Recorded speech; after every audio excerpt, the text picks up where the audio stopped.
हम सब अपने अधिकारों की बात तो खूब करते हैं, है ना? लेकिन क्या हमने कभी नागरिकता के सिक्के के दूसरे पहलू के बारे में सोचा है?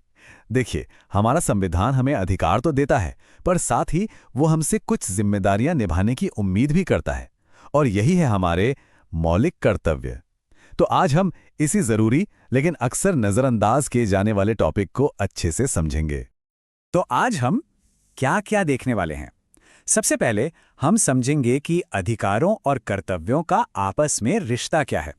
फिर हम थोड़ा टाइम में पीछे जाएंगे और देखेंगे कि ये कर्तव्य हमारे संविधान का हिस्सा बने कैसे। इसके बाद हम एक एक करके उन 11 कर्तव्यों को जानेंगे और फिर आएगा वो बड़ा सवाल कि भाई अगर इन्हें ना माने तो क्या कोई सजा हो सकती है। और आखिर में हम ये देखेंगे कि हमारी अदालतों में इन कर्तव्यों की असल में अहमियत क्या है। तो चलिए शुरू करते हैं एक जाने पहचाने टॉपिक से, हमारे मौलिक अधिकार। हम अपने अधिकारों को लेकर काफी सजग रहते हैं और रहना भी चाहिए, लेकिन कई बार हम ये भूल जाते हैं कि नागरिकता एक टू वे स्ट्रीट है। हम अक्सर ये सोचते हैं कि देश हमें क्या दे रहा है, पर कितनी बार ये सोचते हैं कि हम देश को क्या दे रहे हैं। आज की हमारी पूरी बातचीत इसी सवाल के इर्द गिर्द घूमेगी। अच्छा, अब यहां से कहानी थोड़ी दिलचस्प हो जाती है। अक्सर लोगों को लगता है कि मौलिक कर्तव्य जैसी जरूरी चीज तो संविधान में शुरू से ही होगी, लेकिन आपको जानकर हैरानी होगी कि 1950 के हमारे मूल संविधान में इनका कोई जिक्र ही नहीं था। जी हां, इन्हें बहुत बाद में जोड़ा गया था। ये टाइमलाइन मौलिक कर्तव्यों के सफर को बड़े अच्छी तरह से दिखाती है। देखिए, पूरे 26 साल तक 1950 से हमारा संविधान सिर्फ अधिकारों की ही बात करता रहा। फिर आया साल 1976, देश में इमरजेंसी का दौर था और इसी राजनीतिक उथल-पुथल के बीच सरदार स्वर्ण सिंह समिति ने इन्हें शामिल करने की सिफारिश की। फिर 42वें संशोधन के जरिए फटाफट 10 कर्तव्य जोड़ दिए गए। पर कहानी यहीं खत्म नहीं हुई। साल 2002 में 86वें संशोधन के साथ एक 11वां कर्तव्य भी जोड़ा गया और तब जाकर ये लिस्ट पूरी हुई जो आज हम जानते हैं। और एक बात साफ कर दूं, ये जो 42वां संशोधन था ना, ये कोई छोटा मोटा बदलाव नहीं था। ये इतना बड़ा और सच कहूं तो विवादास्पद भी था कि इसने संविधान के कई हिस्सों को बदल दिया था। इसीलिए इसे मिनी संविधान का निकनेम मिला।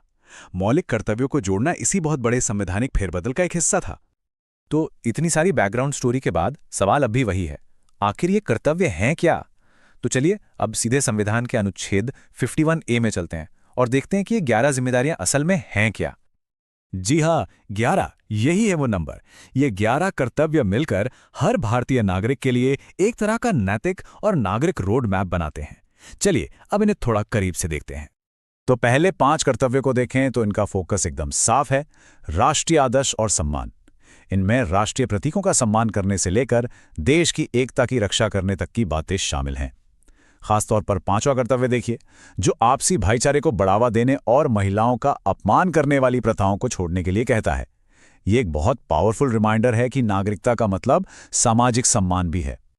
कर्तव्यों का दूसरा सेट हमारी सोच को संस्कृति, पर्यावरण और व्यक्तिगत विकास की तरफ ले जाता है। ये हमें साइंटिफिक सोच अपनाने और पब्लिक प्रॉपर्टी की रक्षा करने के लिए भी कहता है। और हाँ, सबसे आखिरी वाले पे ध्यान दीजिए, जिसे 2002 में जोड़ा गया था। ये कहता है कि हर माता पिता या अभिभावक का कर्तव्य है कि वे अपने बच्चों को शिक्षा के अवसर दें। ये एक बहुत बड़ा कदम था जिसने एक मौलिक कर्तव्य को सीधे सीधे शिक्षा के मौलिक अधिकार से जोड़ दिया। तो ठीक है, अब आते हैं उस सबसे बड़े सवाल पर जो अक्सर उठता है। अगर कोई इन कर्तव्यों का पालन नहीं करता है तो फिर क्या होता है? क्या उसे कोई सजा मिलती है? पर आगे बढ़ने से पहले एक खास बात समझना जरूरी है। ये कर्तव्य सिर्फ और सिर्फ भारत के नागरिकों के लिए हैं। ये यहां रहने वाले विदेशियों पर लागू नहीं होते। इसे ऐसे समझिए कि ये हमारे पासपोर्ट के साथ आने वाली जिम्मेदारियों का एक खास सेट है। तो ये स्लाइड अधिकारों और कर्तव्यों के बीच का सबसे बड़ा फर्क एकदम साफ कर देती है। हमारे अधिकार जस्टिशिएबल हैं। ये एक कानूनी शब्द है जिसका सीधा मतलब है कि इन्हें लागू करवाया जा सकता है। अगर किसी के अधिकार का उल्लंघन होता है तो वो सरकार को अदालत में ले जा सकता है। दूसरी तरफ कर्तव्य नॉन जस्टिशिएबल हैं।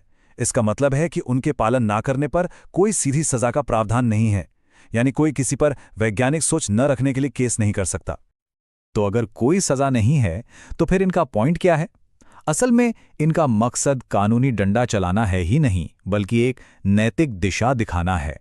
इन्हें देश का एक मॉरल कंपास समझिए। इन्हें नज़रअंदाज करने के लिए कोई गिरफ्तार तो नहीं होगा, लेकिन ये लगातार हमें सही रास्ते की याद दिलाते हैं और देश को नुकसान पहुंचाने वाले कामों के खिलाफ एक चेतावनी की तरह खड़े रहते हैं। तो अगर ये सिर्फ नैतिक सलाहें हैं, तो क्या अदालतों में इनकी कोई जगह है? जी हाँ, बिल्कुल है, और इनकी बहुत अहम जगह है। चलिए देखते हैं कि ये असल दुनिया में कोर्टरूम के अंदर कैसे काम करते हैं। इससे कुछ मशहूर अदालती मामलों से समझते हैं। बिजॉय एमैनुअल केस में सुप्रीम कोर्ट ने राष्ट्रगान का सम्मान करने वाले कर्तव्य का इस्तेमाल सजा देने के लिए नहीं, बल्कि कानून की व्याख्या करने के लिए किया। कोर्ट ने कहा कि अगर कोई अपनी धार्मिक मान्यताओं की वजह से राष्ट्रगान गा नहीं सकता, तो भी सम्मान में खड़ा होना ही काफी है। वहीं MC मेहता केस में कोर्ट ने पर्यावरण की रक्षा के कर्तव्य को एक ठोस कार्रवाई में बदल दिया और सभी स्कूलों में पर्यावरण की शिक्षा को अनिवार्य कर दिया। तो सार ये है कि भले ही किसी कर्तव्य को तोड़ने के लिए सीधे सजा ना हो, पर यह सिर्फ कागज पर लिखे खाली शब्द नहीं हैं। ये जजों के लिए एक बहुत ज़रूरी टूल है। वो इसका इस्तेमाल कानूनों का मतलब समझाने के लिए करते हैं। ये सुनिश्चित करते हैं कि कोई भी नया कानून या अदालती फैसला उन मूल मूल्यों के साथ हो जिनकी उम्मीद संविधान अपने नागरिकों से करता है। तो चलिए आज आपको इसी एक सवाल के साथ छोड़े जाते हैं। अगर अधिकार वो हैं जो देश हम पर कर्जदार है, तो क्या कर्तव्य वो नहीं जो हम नागरिक अपने देश पर कर्जदार हैं? ये एक बहुत पावरफुल बात है जो याद दिलाती है कि नागरिकता सिर्फ कुछ लेने के बारे में नहीं है, बल्कि बहुत कुछ देने के बारे में भी है। हमारे साथ जुड़ने के लिए शुक्रिया।